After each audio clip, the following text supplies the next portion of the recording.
Jordan Webb was 38 years old the day his wife divorced him to marry her best friend. She slid the papers across the kitchen table on a Tuesday morning, notarized, aggressive, and clearly planned long before she admitted it. She wanted the house, half his retirement, and spousal support based on a salary that hadn't reflected his reality in years. Jordan read every page without a word, picked up a pen, and signed. No argument, no tears, no scene. Adrienne had expected devastation. Instead, she got a man who capped his pen, told her she could have the house, and walked out the door. She celebrated at brunch the next morning with the man she'd chosen, who told her Jordan was solid, but going nowhere. 24 hours later, Adrienne's co-worker forwarded her a newspaper article. Jordan's photograph was on the front page. His name was attached to a $340 million city contract, and beneath it, a line about a real estate portfolio she had never once heard him mention. She called him immediately. He didn't answer. Before we jump into the story, comment where in the world you are watching from, and subscribe, because tomorrow's story is one you need to hear. The coffee had gone cold an hour ago. Jordan Webb knew this without touching the mug.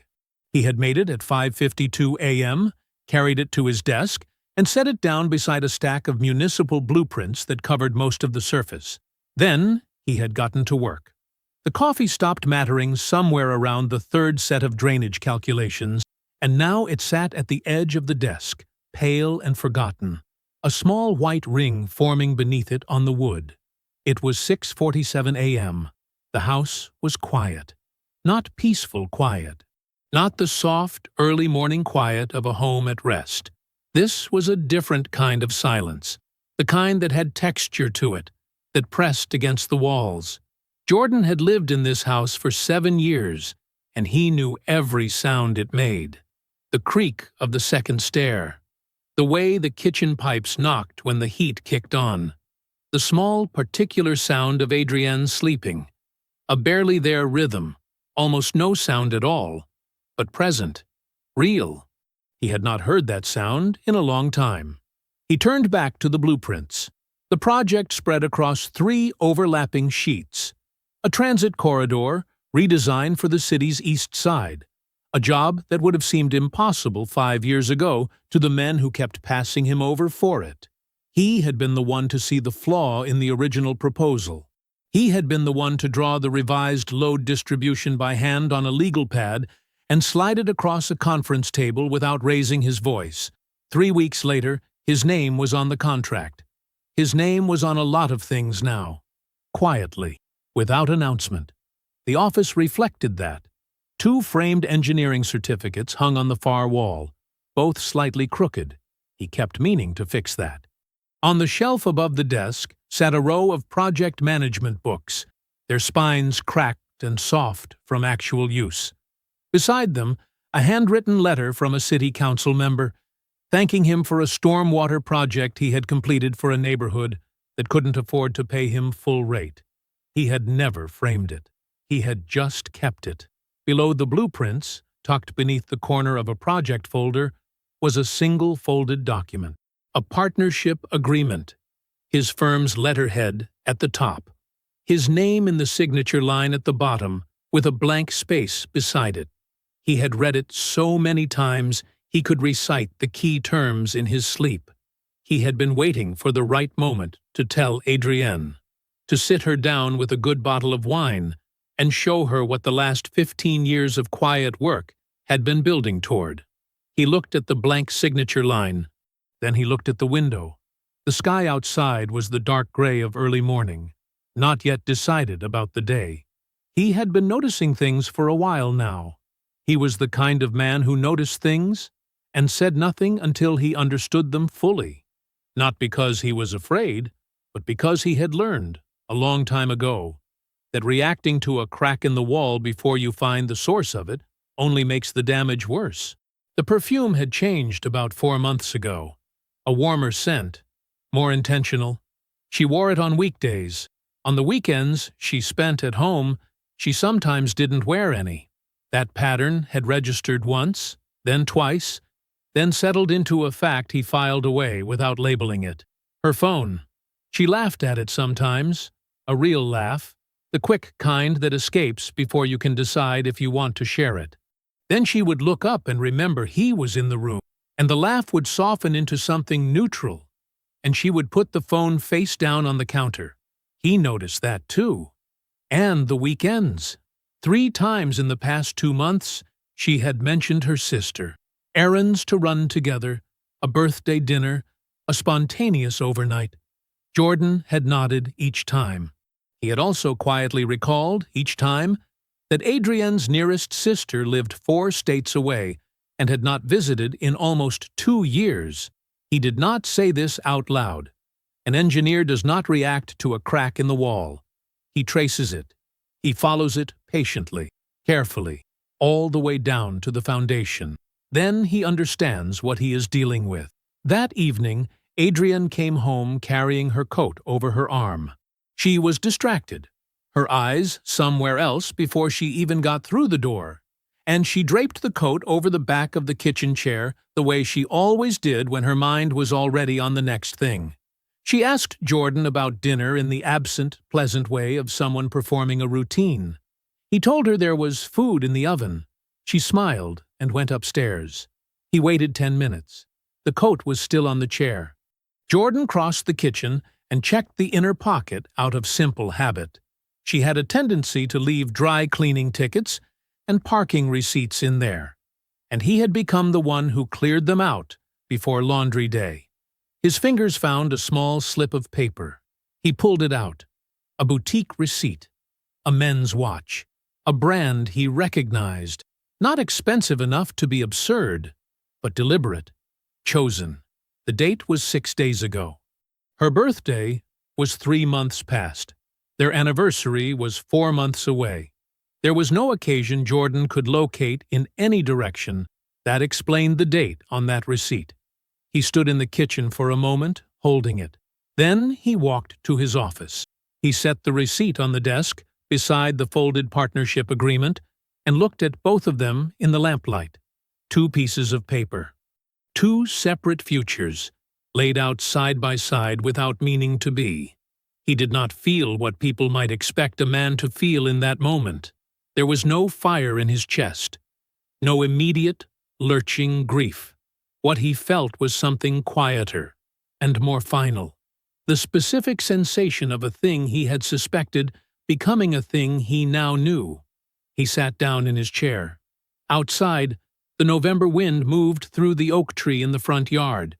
Inside, the house was silent, in the way it always was now. Present, but hollow. A structure still standing with something essential already gone from its center. Jordan looked at the receipt one more time. Then he turned off the lamp and went to bed. The 2 pieces of paper stayed where he left them, side by side on the desk in the dark. She had set the table. That was the first thing Jordan noticed when he came downstairs. Not food, no plates, no mugs, just the table itself, cleared of everything except for a manila envelope near Adrienne's usual chair. She had even wiped the surface down. It gleamed under the kitchen light. Adrienne was standing at the counter.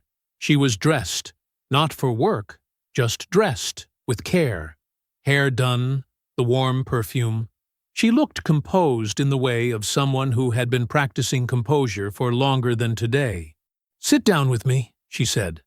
Not a question, not quite a command. Something rehearsed. Jordan pulled out his chair and sat. She sat across from him and folded her hands on the table. She took a breath. One slow, deliberate breath. And then she began. She had been unhappy for a long time. She said this first, as if it were the foundation everything else would be built on. She loved him. She wanted him to know that. But the kind of love she felt wasn't the kind that sustained a marriage. She had tried to locate the problem. She had looked at herself, looked at them, tried to understand what was missing. And somewhere in that process, she had found something. Someone. A feeling she hadn't had in years. She didn't want to be cruel about it, so she would spare him the details. Jordan listened to all of it. He sat still, his hands resting on his thighs, his face quiet. When she finished, she reached into the manila envelope and slid a document across the table. Thick, notarized on her side already, her signature clean and blue-inked on the final page. Her attorney had formatted it neatly. The terms were written in careful legal language that did not quite conceal what they were asking: the house outright, half the 401k, spousal support calculated against a salary disclosure he had filed 3 years ago, a number that had not reflected his actual income for the past 18 months. Jordan looked at the document for a long moment. Then he looked up at her. "Is it Brendan?" The silence that followed lasted less than a second, a half-breath. Her eyes moved, not away, but somewhere slightly internal, some quick recalibration happening behind them. "That's not what matters," she said. Jordan looked back down at the document. He reached across the desk. Habit. He kept a pen in his breast pocket on workdays, uncapped it, and began to read. Not skimming, reading. The way he read load calculations and soil reports and contract language, where every word had weight and every omission had consequences. He read each page with the same patient focus he gave systems that could not afford to be misunderstood. Adrienne did not speak. She had come to this table prepared for several versions of this conversation. Tears she had prepared for. Anger she had prepared for. The low, restrained kind she had seen from Jordan once or twice over 9 years. Controlled, but present. Bargaining she had prepared for. The kind that would have been hard to sit through. She had not prepared for this. He turned the last page. He read the signature block. Then he placed the pen at the line with his name beneath it and signed. Full name. Clear and unhurried. Jordan A. Webb. He capped the pen. "You can have the house," he said. "I'll be out by Friday." Adrienne opened her mouth, closed it. There was something in his composure that she didn't know what to do with. She had wanted, she realized now, somewhere beneath all the rehearsed language about happiness and love and not wanting to be cruel, she had wanted him to feel it visibly. Not to punish him, but because 9 years of a life together should have made her matter enough to break something in him. His stillness felt like an answer she hadn't expected to, a question she hadn't meant to ask. "Jordan," she started. "Terrell will be in touch," he said. He stood. He pushed the chair in. He walked to the front door, took his jacket from the hook, and stepped outside. The night was cold, clear. His truck sat in the driveway where it always sat, dark and patient. Jordan got in. He closed the door. He sat in the quiet for a moment, then took his phone from his jacket pocket and dialed. Terrell picked up on the second ring. "Hey!" She filed. Jordan's voice was even. "It's Brendan. I need you on a call tomorrow morning." A beat of silence. Then Terrell said, "I'll be ready at 7." Jordan ended the call. He set the phone on the seat beside him. He did not start the truck. He sat in the driveway in the dark, in the cold quiet of a Tuesday night in November, and he let himself feel it. All of it. 9 years of a life. A kitchen table with a wiped surface and a manila envelope. The half-second pause that confirmed the only thing he had asked. He sat with it for exactly 90 seconds. He counted without meaning to. Then he started the car. He backed out of the driveway slowly. The kitchen light was still on behind him, warm and rectangular in the dark. The signed papers were still on the table where he had left them. He did not look back. He drove. The call came at 7:15 a.m. Jordan was already up. He had slept 4 hours, maybe 5, in the spare room of Terrell's condo, where he had driven the night before without discussing it. Terrell had simply opened the door, handed him a glass of water, and gone back to bed. That was the thing about Terrell. He never made a situation bigger than it needed to be. Jordan was dressed when his phone lit up with Nadia's name. "They moved it up," she said. No greeting. Nadia never wasted time on preamble. Citi pushed the press conference to today. 10 a.m. They want you at the podium. Jordan was quiet for a second. How long have you known? Since midnight. I let you sleep. A brief pause. You need to be there, Jordan. Your name is on the press release. The Business Journal piece runs this morning. I okayed the final copy last week. By noon, this is public. He looked at the window. Gray morning light. A Thursday, he had not planned for this. I'll be there, he said. He ended the call and stood still for a moment in the small guest room with its one window and its plain white walls. Then he opened the garment bag he had brought from his office closet. He had bought the suit 8 months ago. Navy, fine wool, cut close. He had tried it on once in the store fitting room, looked at himself in the mirror for a long moment, and told the tailor to make 2 small adjustments. He had hung it in the back of his office closet when he got it back, behind the project binders and the spare hard hat, and he had left it there, waiting. Adrian had never seen it. He dressed carefully, took his time with the tie, checked his reflection in the bathroom mirror above Terrell's sink. The man looking back at him was composed, prepared. He had the steady, settled look of someone who had been ready for a long time. He drove to the press conference alone. City Hall's exterior steps had been arranged with a low podium, a city seal banner, and 6 chairs for the officials who would speak before Jordan did. A small crowd of journalists, a few photographers, and a cluster of firm colleagues stood on the plaza in the cold morning air. Nadia found him at the edge of the crowd. She looked at his suit and gave a single approving nod, the kind that communicated more than a longer comment would have. "You ready?" she said. "Yes," he said simply. When Jordan stepped up to the podium, a photographer for the Business Journal raised his camera. The council chair was beside him, hand extended for the formal handshake that would become the photo. Jordan shook it with the quiet confidence of a man who had earned the moment and spent no energy performing it. He spoke briefly and precisely. He described the project in the plain, clear language he always used, what it would do, who it would serve, how long it would last. He thanked no one excessively. He did not smile for the cameras. He simply stood at the podium in a suit Adrian had never seen and said exactly what needed to be said. The photographer's shutter clicked 3 times. Across town, at a restaurant with white tablecloths and weekend brunch energy on a Thursday, Adrian and Brendan sat in a corner booth. Mimosas, eggs, the quiet, warm relief of a decision finally made.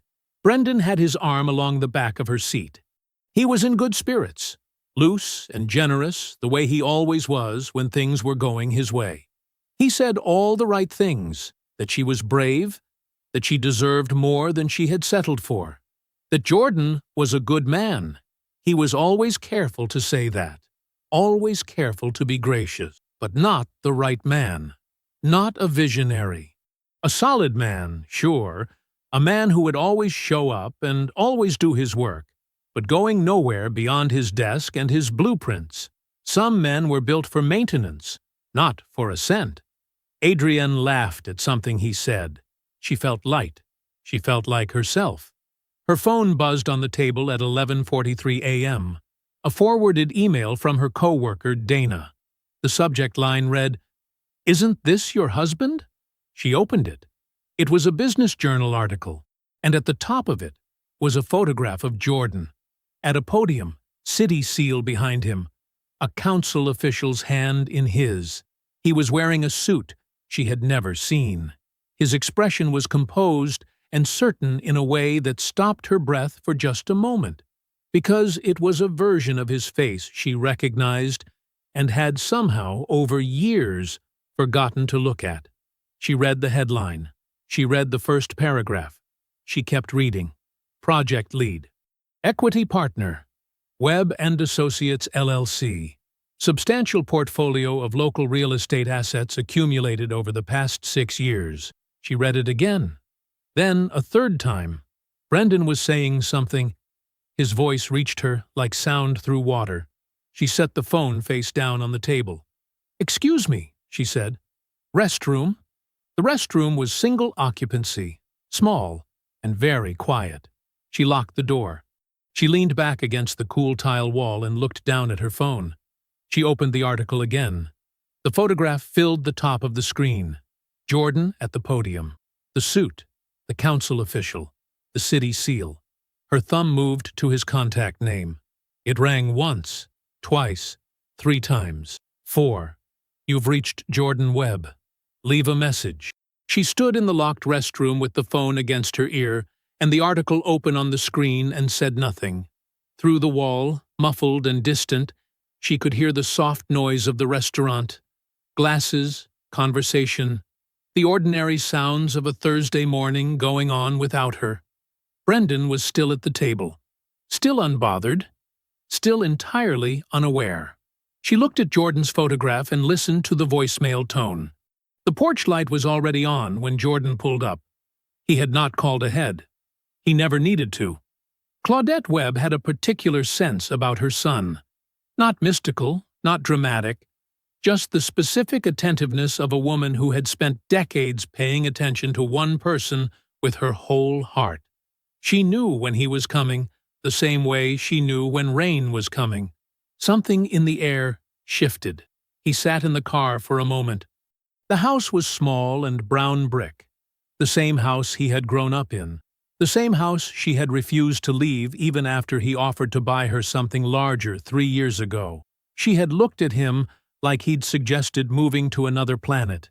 "This house knows me," she had said. "I'm not starting over with a new house at 61. He got out of the car. The smell hit him when she opened the door.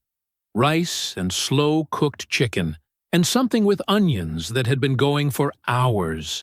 The kitchen table had 2 settings. A glass of sweet tea already poured and waiting at one. A folded sheet of paper beside the plate. He recognized it before he sat down. The Business Journal article, printed clean. The photograph centered at the top. Jordan at the podium. The council official. The city seal.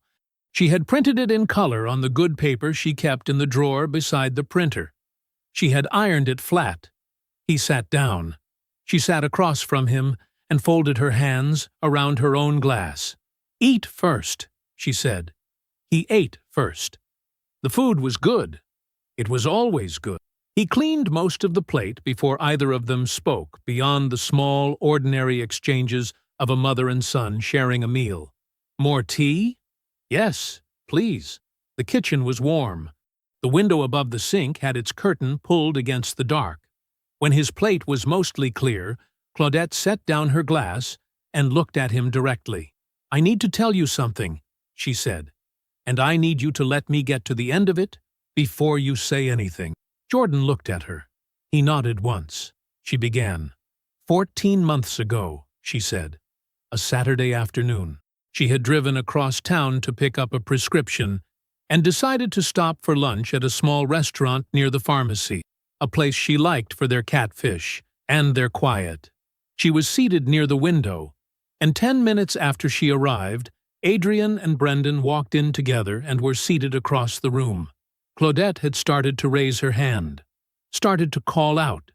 Then she stopped, because it was the way they sat down. The way Brendan pulled Adrian's chair out and let his hand rest on her shoulder for just a half-second longer than a friend would. The way Adrian settled into it, like it was familiar. And then, 20 minutes later, while Claudette sat very still behind her sweet tea and her catfish, and did not look directly at them for more than a moment at a time, Brendan reached across the table, and Adrienne let him take her hand, and did not let go. Claudette did not go over to them. She paid her bill. She drove home. She sat in the driveway of this same house for 11 minutes before she went inside. The following week, she called Adrienne and asked her to come over. Alone. Adrienne had denied it first, then minimized it. Then, when Claudette laid the facts down as plainly as she laid everything down, Adrienne had gone quiet and said yes, that there were feelings, that she didn't know what to do with them yet, that she was begging Claudette genuinely begging her not to say anything to Jordan until she had figured it out. She said she owed him that. She said she needed time.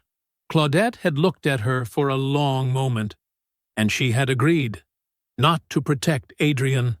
She was clear about that, her voice even and unhurried across the kitchen table. She had agreed because Jordan was in the middle of the LLC formation, because the partnership agreement language still had 2 clauses she wanted a second set of eyes on, because she knew her son knew that if he found out in that moment, he would have reacted like a husband instead of like a man with something to protect. And reacting like a husband would have cost him. So she had done what she always did. She made herself useful in the dark. She called Terrell's estate attorney and arranged the consultation herself, telling Jordan only that she had heard good things about the firm. She co-signed the LLC paperwork under her maiden name, the way they had already been discussing, but she made sure it happened in those 14 months. Not someday. She sat with the partnership agreement for 2 weekends and flagged 3 sections she wanted him to walk her through before he signed. He had laughed and said she was going to make herself an honorary engineer. She had not laughed back. She had just pointed to page 7. When she finished talking, the kitchen was very quiet.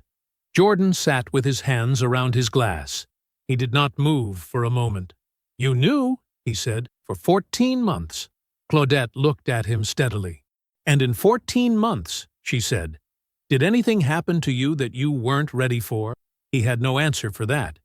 He picked up his fork and finished his food. He stayed through the evening. They watched the local news. She refilled his tea without asking. At some point, she brought out a slice of pound cake she had made earlier in the week and set it in front of him without comment.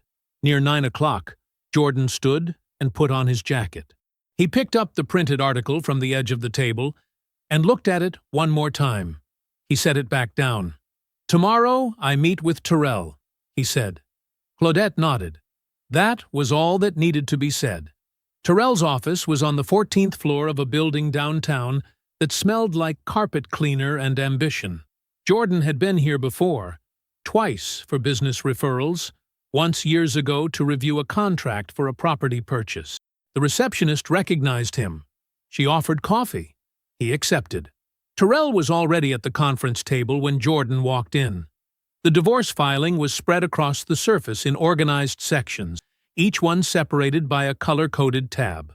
A yellow legal pad sat to the left. There were already 3 pages of notes on it. Terrell looked up. He did not say good morning, or how are you holding up, or any of the things a lesser friend might have said. He said, "Close the door." Jordan closed the door. He sat down.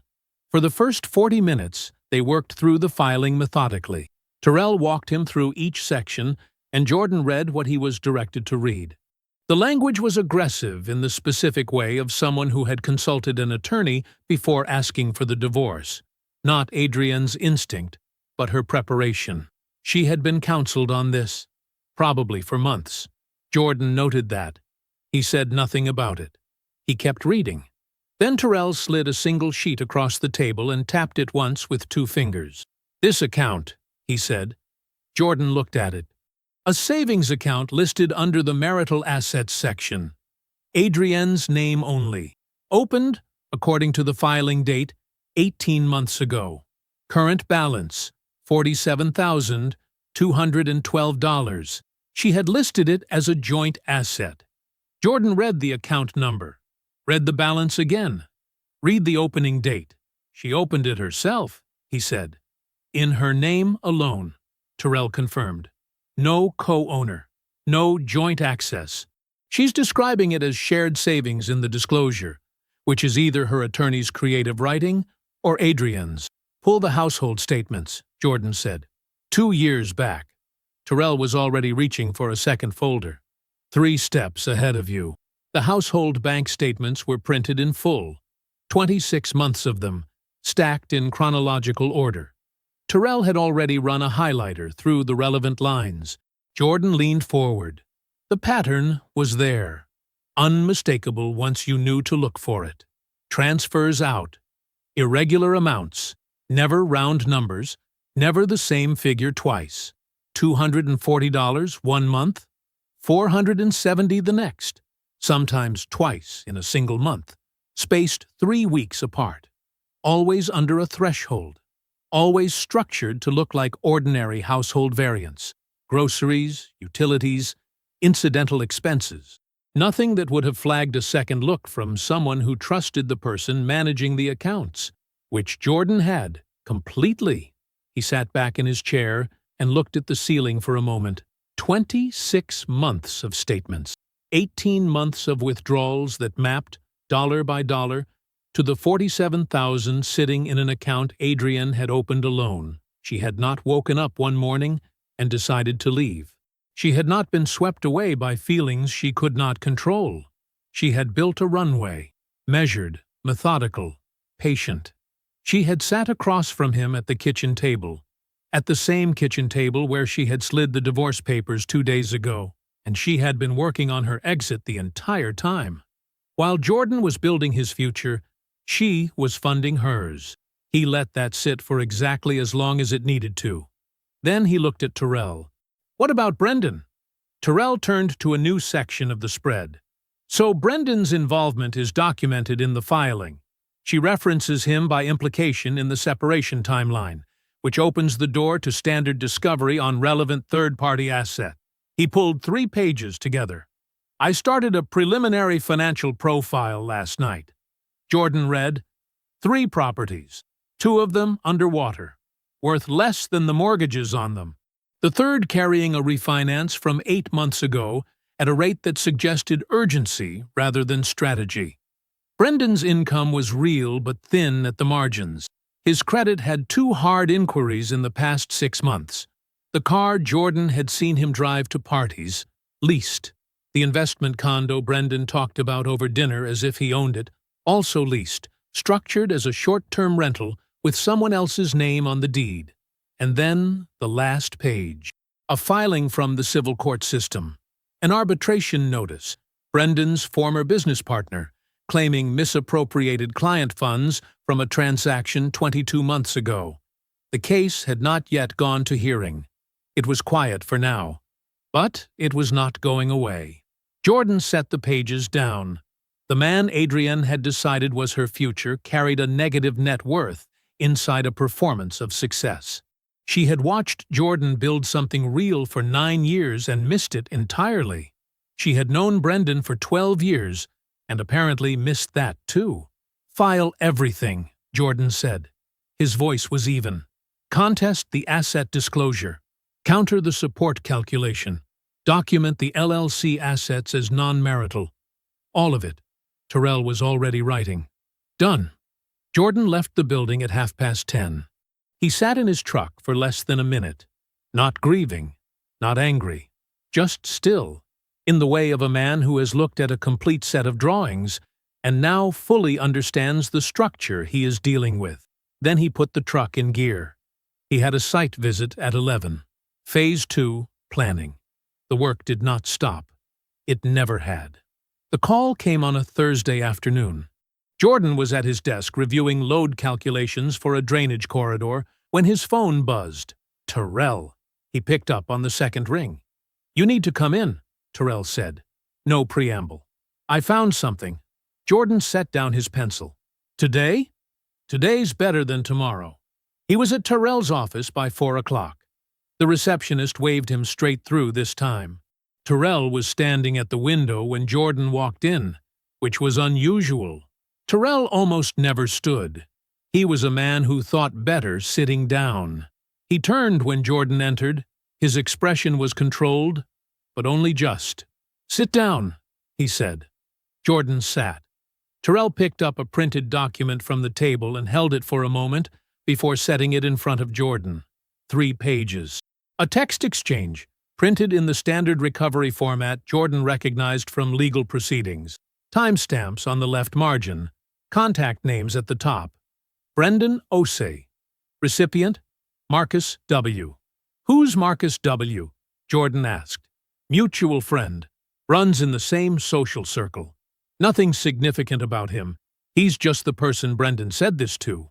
Terrell sat down across from Jordan and folded his hands on the table. Read from the highlighted section. Jordan read.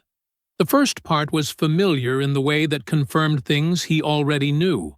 Brendan talking about Adrian, the way a man talks about something he has wanted for so long, the wanting feels like ownership. She deserves more than what she has. Always has. Jordan's a decent enough guy, but come on. She outgrew that situation a long time ago. Jordan's jaw was still. He kept reading.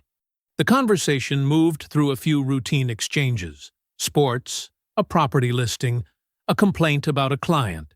Then Brendan again, unprompted, circling back. Had dinner with them last weekend. Jordan was going on about some big city contract his firm is chasing. You know how he gets? All blueprints and timelines. Adrian looked bored out of her mind. Jordan's eyes moved down the page.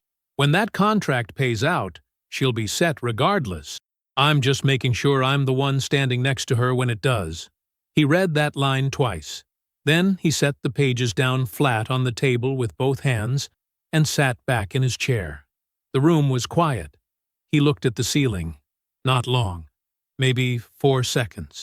Just long enough to let the full shape of it settle into place. Then he looked at Terrell. She left me, Jordan said, for a man who chose her because of me. Terrell said nothing. He did not nod. He did not look away. He just let the words occupy the space they deserved. Jordan looked back at the document, at Brendan's words printed in clean black type. I'm just making sure I'm the one standing next to her when it does. He had not rushed the affair out of love. He had not been overwhelmed by years of feeling and finally acted. He had overheard a dinner-table conversation about a municipal contract and done the math. He had looked at Jordan Webb, the man he called decent enough, the man he found boring, the man he believed was going nowhere, and decided the most efficient path to what Jordan was building was through Jordan's wife. He had chosen Adrian like a position, like a listing he wanted to be on the right side of when the market moved. Jordan's hands rested flat on the table. Still. He did not press them down. They were just still. The texts were recovered through the discovery request, he asked. Brendan's communications became discoverable the moment Adrian referenced the affair timeline in the filing. Terrell's voice was professional and clean. He's copied on relevant third-party documentation. Everything I pulled was by the book. Jordan nodded slowly. And the arbitration. His former partner. Weeks from a hearing? Terrell leaned forward slightly. The case was already moving. What I surfaced during your discovery process added texture to the financial picture. The arbitration panel will have what they need. Jordan was quiet for a moment. Then, the documentation you pulled during discovery, is there a legal requirement to submit it to the relevant parties? Terrell looked at him with the particular expression of a man who appreciates a precise question. There is. When documentation surfaced in civil discovery touches an active arbitration proceeding, the applicable rules require it be disclosed to the relevant parties as a matter of record. Then make sure it gets there, Jordan said, through whatever the correct channel is. By the book. Already drafted, Terrell said. I just needed your direction. You have it. Jordan stood. He straightened his jacket. He picked up his copy of the printed exchange, folded it once, and slipped it into the inside pocket of his jacket. Not as a keepsake, as a record. The kind of thing a precise man keeps in the correct file. I'll be available if anything else comes in, he said. I'll call you, Terrell said. Jordan walked out of the office and down the hallway to the elevator. He pressed the button and waited.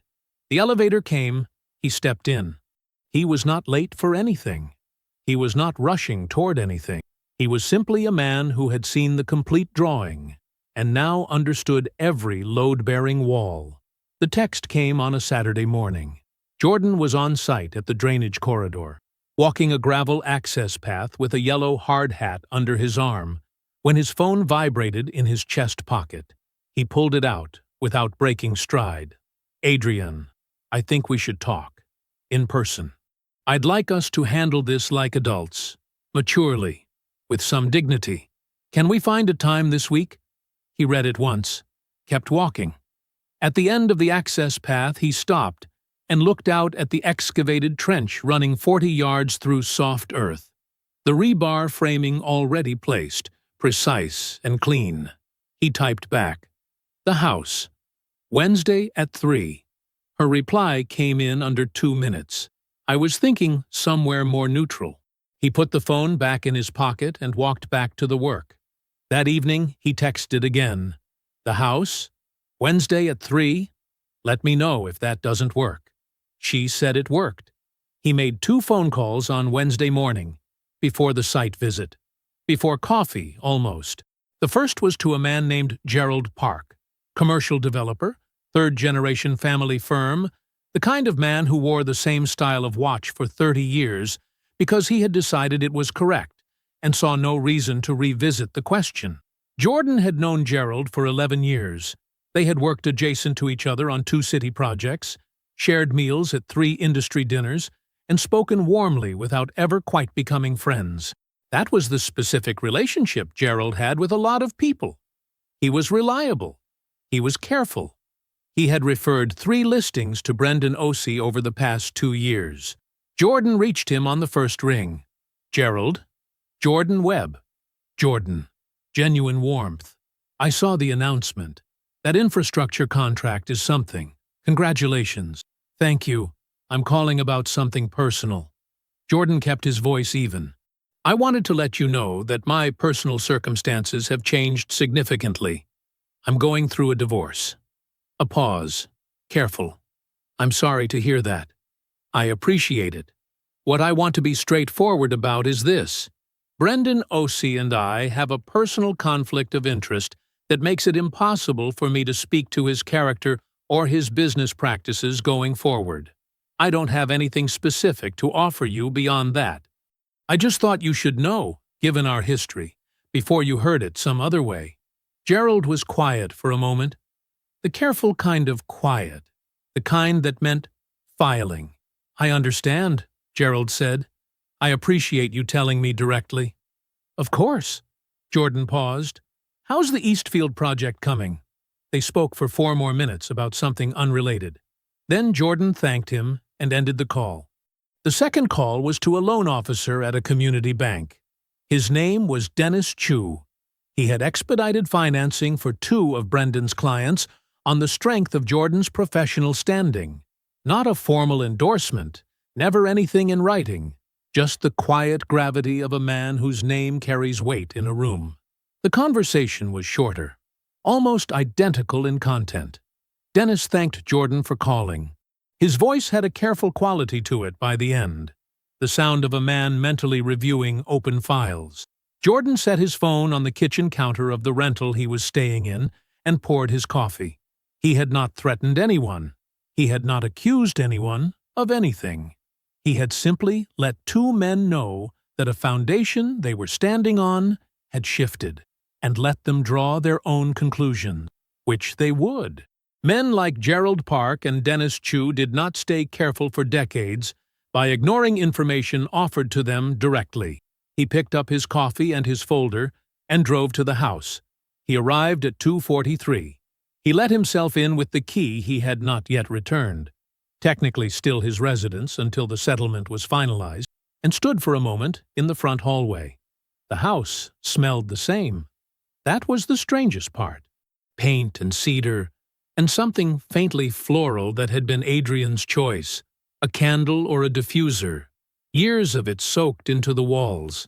He walked through it slowly, not the way a man walks through a house he is grieving, the way a man walks through a structure he is releasing, checking the integrity of every room before signing the transfer. He stood in the kitchen and looked at the countertops. He stood in the doorway of the bedroom and did not go in. He stood in the living room and looked at the bookshelves.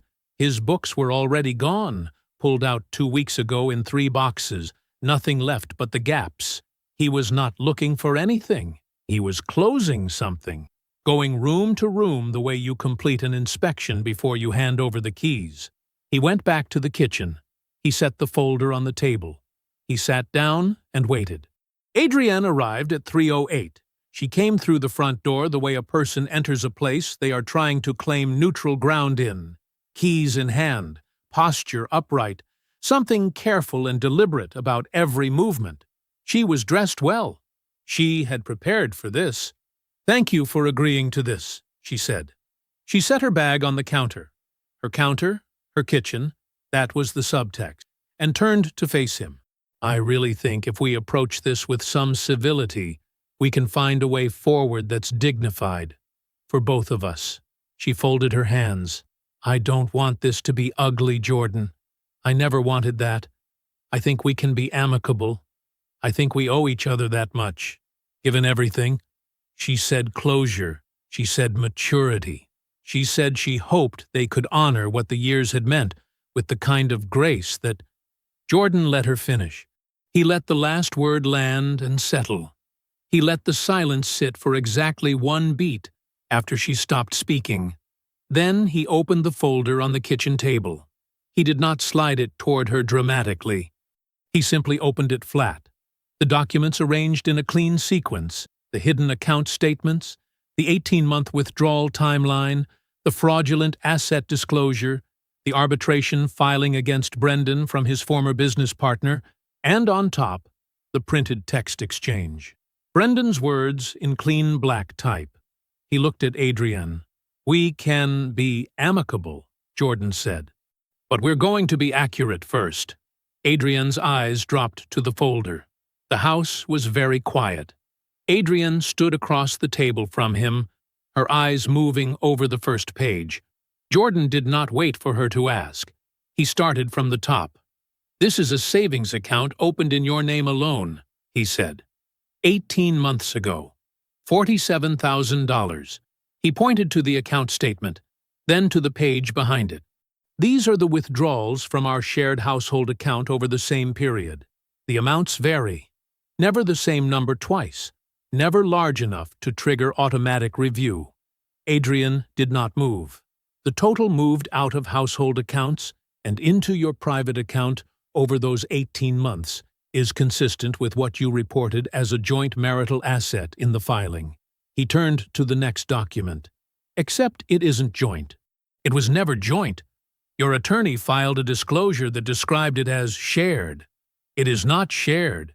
It was always only yours." He said it the same way he would explain a load calculation to someone who had never seen a blueprint. Patient, precise, not cruel, just exact. "Jordan," she started. "I'm not finished." He said it quietly. Not a command, just a fact.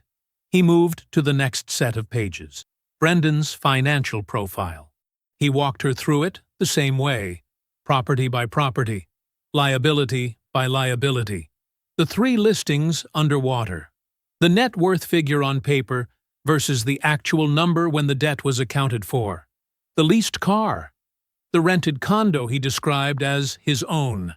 Adrienne's posture shifted. Something in her jaw went tight. "Where did you get all of this?" Her voice had an edge to it now. "Discovery," Jordan said. "It's standard. When the circumstances of a marriage ending involve a third party, their financial profile becomes relevant to contested asset claims." He said it without looking up from the document. "Your attorney should have explained that.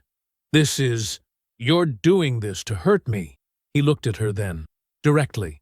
"If I wanted to hurt you, I would have let you walk out of here with a settlement based on what you thought I was worth." He held her gaze for exactly 1 second, then looked back at the folder. "That's the arbitration filing. His former business partner. It goes to a hearing in 11 days. Adrienne looked at the document. Her eyes moved across the page slowly. "He told me that was already settled," she said. The edge in her voice had changed. It was something else now, thinner. Jordan did not respond to that. He turned to the last document, the text exchange. He placed it in front of her and let her read it herself. He did not summarize it. He did not frame it. He simply let Brendan's own words sit on the table between them and waited. She read it once, then she read it again. He could tell by the stillness, the specific, Total stillness of someone whose body has stopped everything else to focus on a single sentence. When that contract pays out, she'll be set regardless. I'm just making sure I'm the one standing next to her when it does. The room was completely quiet. Adrian's hand came up slowly and touched the edge of the paper, not quite picking it up, like she was checking if it was real. "This doesn't mean," she started, then stopped.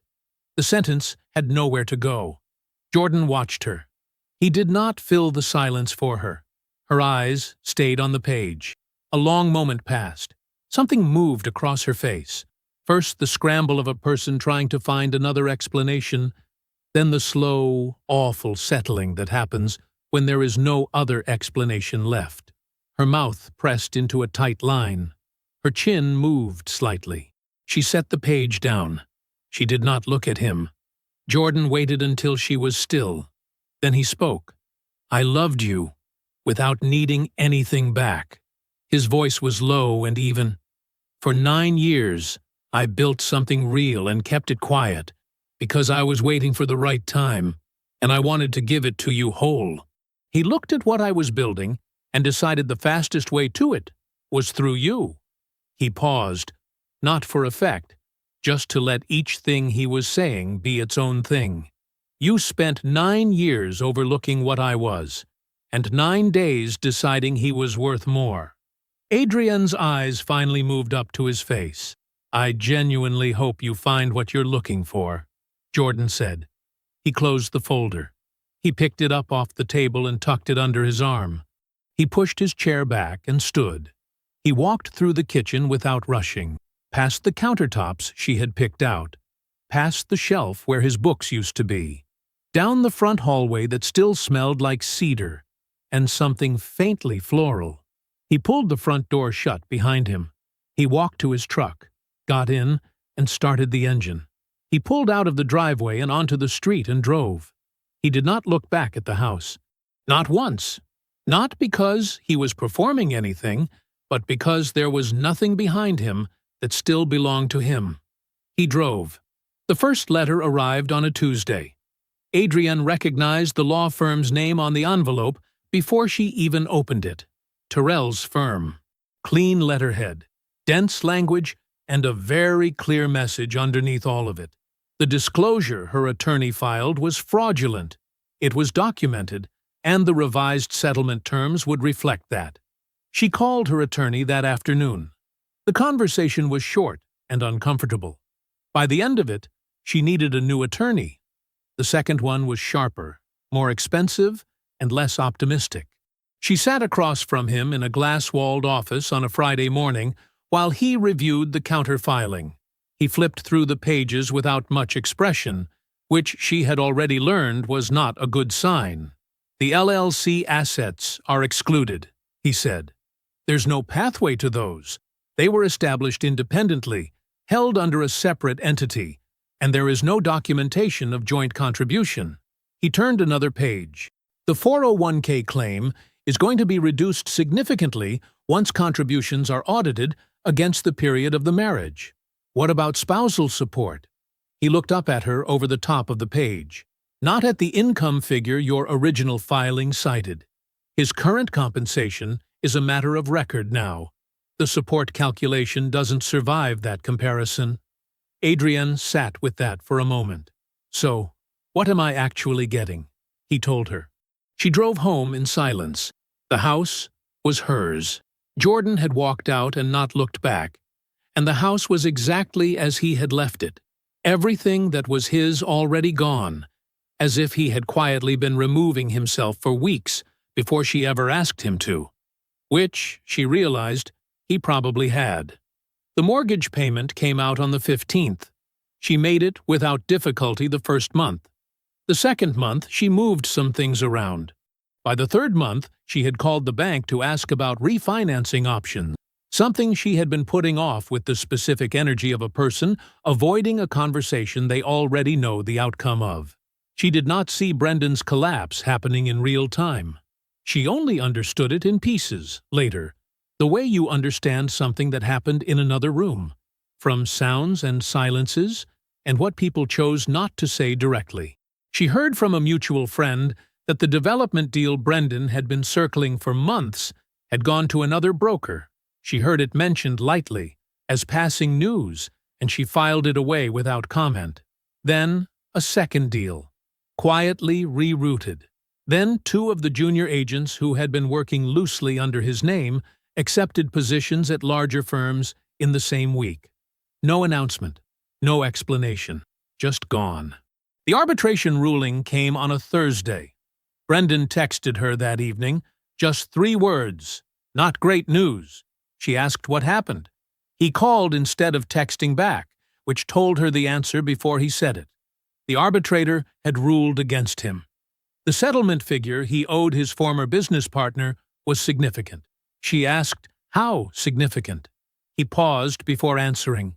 She understood from the pause that it was the kind of number that changes the shape of everything around it.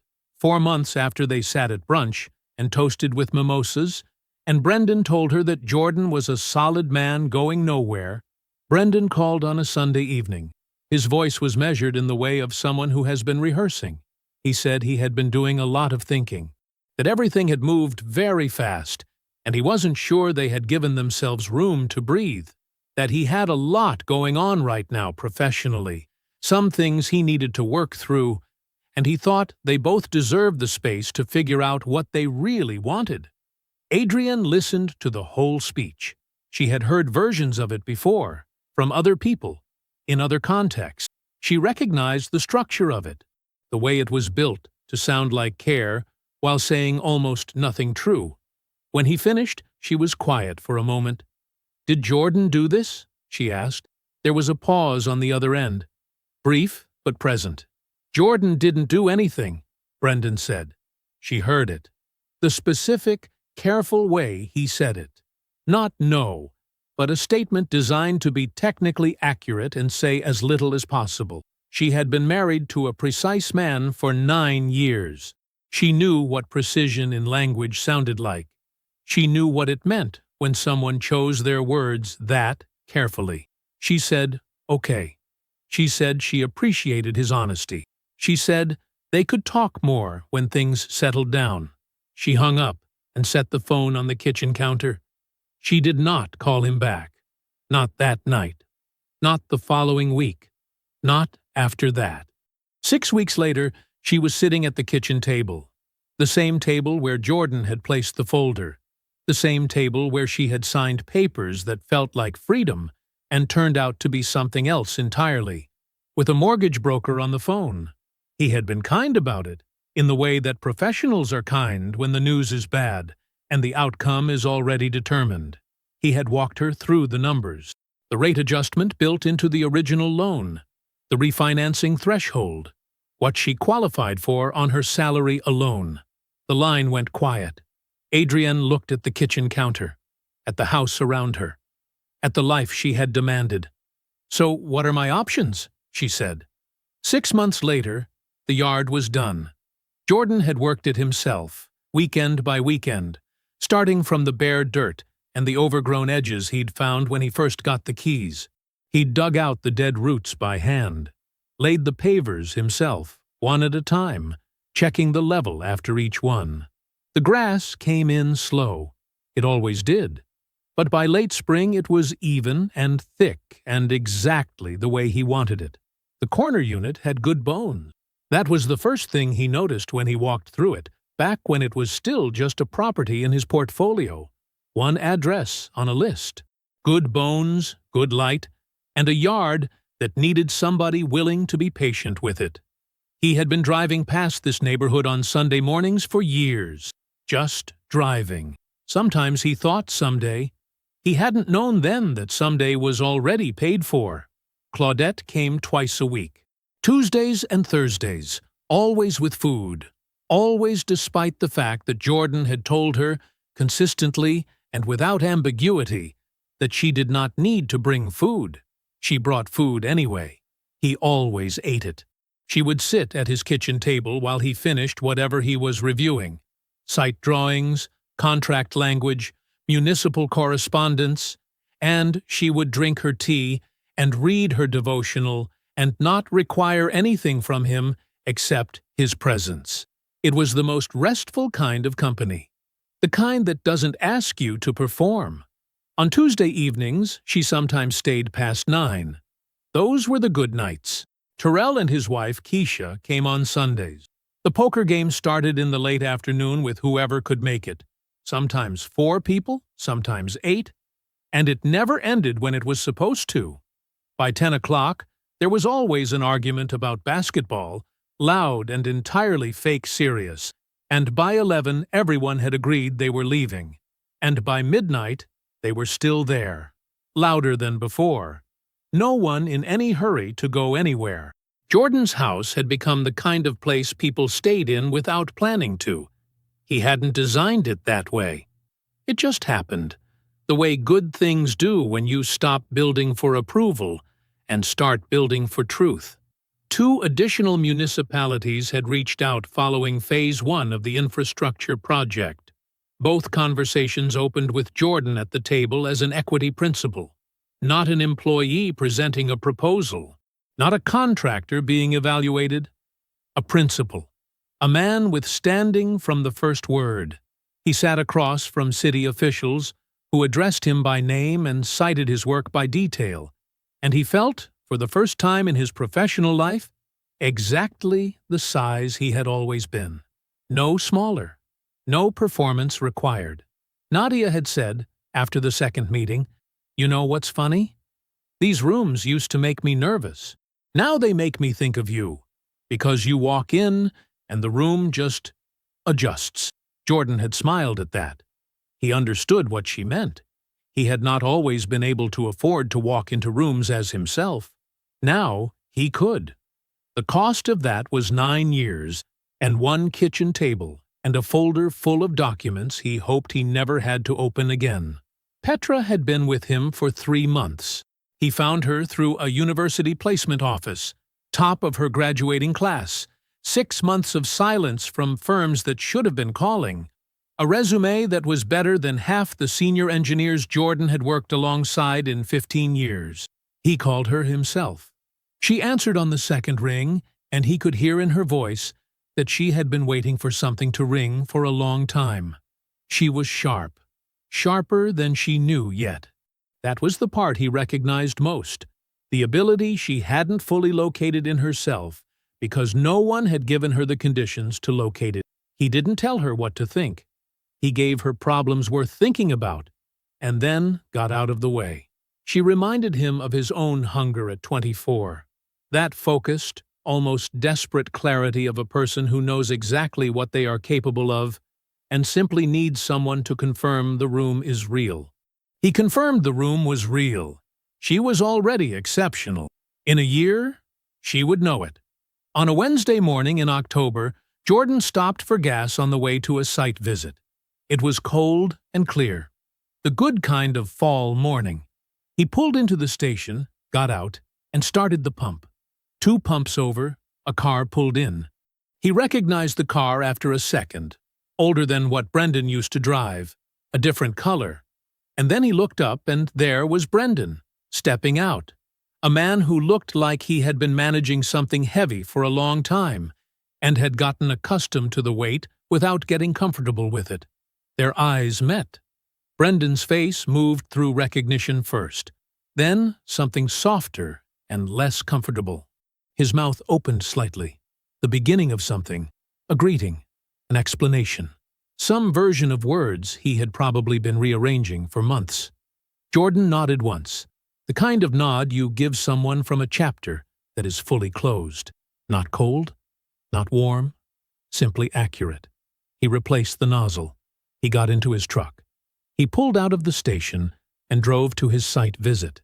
The road was clear. The morning light was flat and bright against the windshield. He was not late. He had never needed Adrienne to understand what he was worth.